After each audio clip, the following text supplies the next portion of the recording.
کسی جماعت کا فتویٰ نہیں، دیوبندی بریلی کا مسئلہ نہیں، سرکار مدینہ صلی اللہ علیہ وسلم کا فرمان ہے، ایک معیار مقرر کر دیا، ایک کسوٹی مقرر کر دی، ایک حد بتا دی، فرمایا او لوگوں، ہرگز ایماندار نہیں ہو سکتا وہ آدمی جس کے نزدیک میری ذات، اولاد سے، ماں باپ سے، بیوی بچوں سے میں اس کے نزدیک پیارا نہ ہو جاؤں، محبوب نہ ہو جاؤں میں۔ اب ہمیں اپنی شکلوں کے بارے میں بھی سوچنا چاہیے کہ ہماری شکل سے حضور راضی ہوں گے یا ناراض۔ ہمیں سوچنا چاہیے ہمارے لباس کو دیکھ کر مدنی کریم صلی اللہ علیہ وسلم راضی ہوں گے یا ناراض، ہمارے عقائد کو دیکھ کر مدنی کریم صلی اللہ علیہ وسلم راضی ہوں گے یا ناراض۔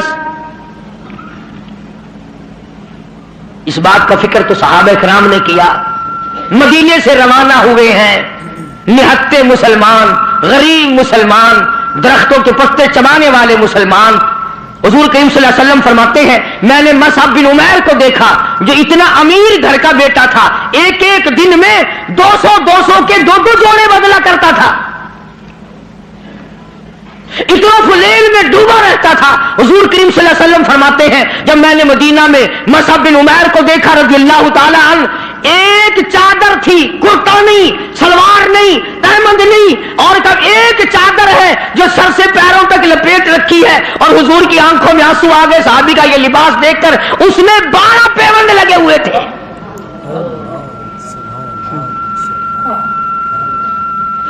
دھاگا نہیں ملتا کپڑا سینے کے لیے، کانٹے چبھو رکھے ہیں۔ یہ نہتے مسلمان، غریب مسلمان۔ مدنی کریم صلی اللہ علیہ وسلم نے مدینے پاک میں آواز لگائی،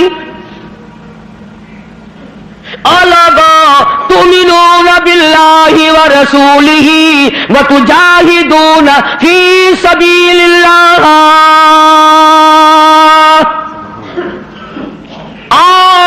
اللہ اور اس کے رسول نے تمہیں بلایا، میدان جہاد میں آؤ۔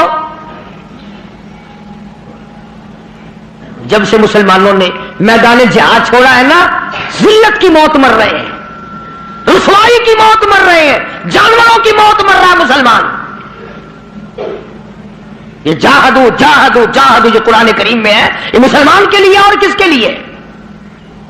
تم نے اس کا مطلب جاہدو کا معنی 2 شادیاں سمجھا؟ تم نے جاہدو کا معنی بڑا کارخانہ سمجھا؟ تم نے جاہدو کا معنی لاکھوں روپیہ سمجھا ہوا ہے؟ جہاد فی سبیل اللہ کا مطلب یہ ہے جان قربان کر اور اللہ اور اس کے رسول کے نام کو بلند کر۔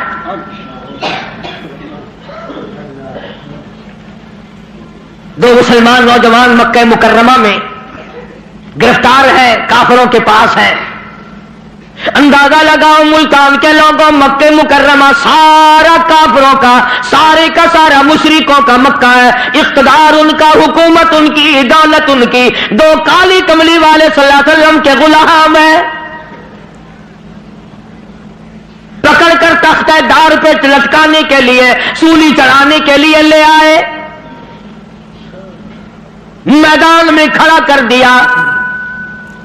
عتبہ موجود ہے، شیبہ موجود ہے، ولید بن مغیرہ موجود ہے، امیہ بن خلف موجود ہے، عمر بن حشام موجود ہے، ابو لہب موجود ہے، سارا مکہ موجود ہے۔ سامنے ابو سفیان آیا جو اس وقت تک ایمان نہیں لایا تھا، کہنے لگا ابو سفیان بولے گناہگاروں مسلمانوں، ابو سفیان بولے گناہگاروں مسلمانوں، تمہاری قتل گاہ ہے یہ، اسے میلہ نہ گردانو۔ تم نے اس کو میلہ سمجھا ہوا ہے؟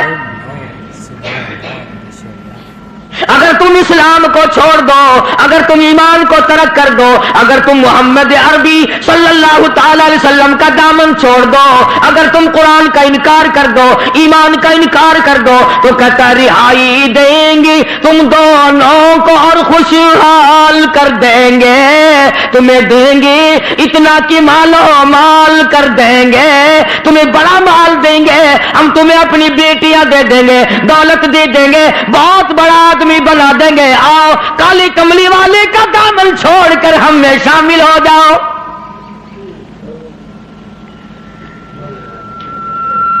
آج کا اگر وقت ہوتا تو ہم نے دیر لگانی تھی اور مسئلہ بھی خود ہی بنا لیتے. کہتے جی یہ مذہبی گل ہو رہا ہے, سیاسی گل ہو رہا ہے. یہ جتنے پڑھے لکھے لوگ ہیں نا, جن کو تم پڑھے لکھے لوگ کہتے ہو, یہ اصل میں مذہب کے چور ہیں. یہ تمہیں غلط راستہ دکھاتے ہیں. جی مذہب ہوش ہے تو سیاست ہوش ہے, یہ جھوٹ کتنا بول لو کوئی گل نہیں.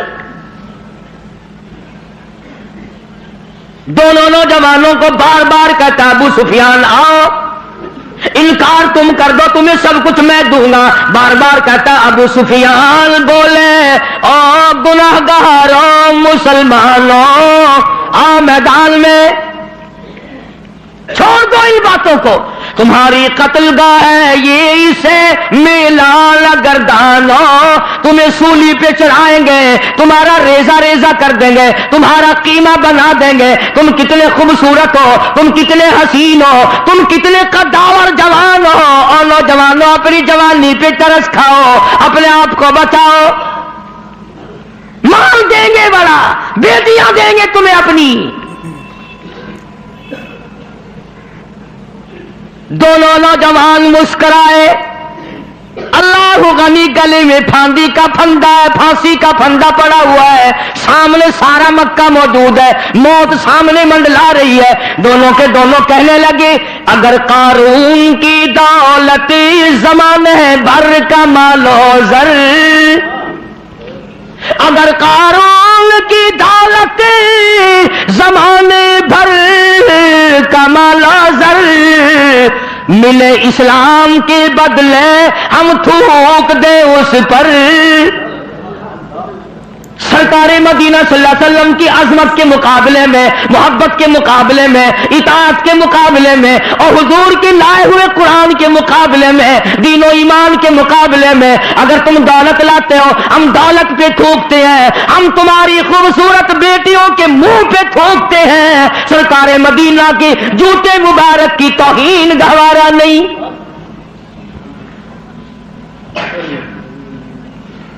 وہ ساڈے ورگے سمجھدار نہیں سن, سمجھدار ہوندے نا ہاتھ مار لینا سی,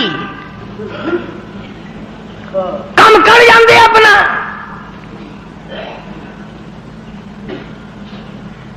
آج ہیرا پھیری سے کون بعد آیا؟ کس نے توبہ کی کہ یہ 12 ربیع الاول مدنی کریم صلی اللہ علیہ وسلم کی ولادت کا مہینہ ہے, وفات شریف کا مہینہ, چلو اس مہینے میں رشوت نہ لو. کس نے زنا سے توبہ کی, اس مہینے میں بدکاری نہ کرو, اس مہینے میں جوا نہ کھیلو, اس مہینے میں شراب نہ پیو, اس مہینے میں جھوٹ نہ بولو. کس نے توبہ کی؟ میرے خیال میں تو ایک آدمی بھی ایسا نہیں جس نے یہ سوچا ہو مالک کائنات تیرے محبوب کی آمد کا مہینہ ہے, میں اس خوشی میں فلاں گناہ سے توبہ کرتا. یہ تو وہی لوگ تھے جنہوں نے اس طرح سے قربانی دی ہے. اللہ اکبر.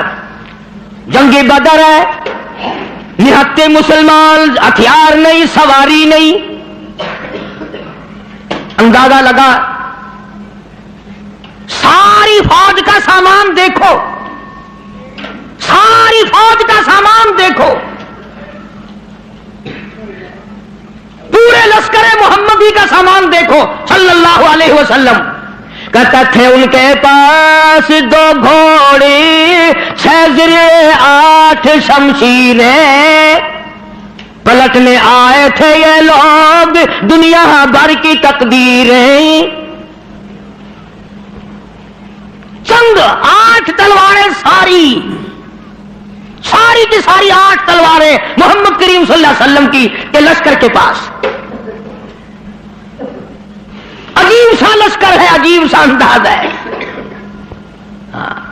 کیا کہنا ہے اس لشکر کا جن کے پلے سواری نہیں, سوار نہیں, ہتھیار نہیں, لیکن وہ میدان میں آئے ہیں. ادھر میدان لگا, ادھر ایک مائی آ نکلی اور مائی نے آ کر کیا یقین ہے اور کیا آخرت سے وابستگی ہے. عجب لشکر بنا ہوا ہے. آج تو مرد پھرتے نا دھکے کھاتے ہوئے, یہودیوں کے سامنے سلام کرنے والوں، عیسائیوں کے سامنے جھک کر سلام کرنے والوں، جب سے تم نے خدا کا دروازہ چھوڑ کر قبروں پہ جھکنا شروع کیا، خدا نے پوری دنیا کے سامنے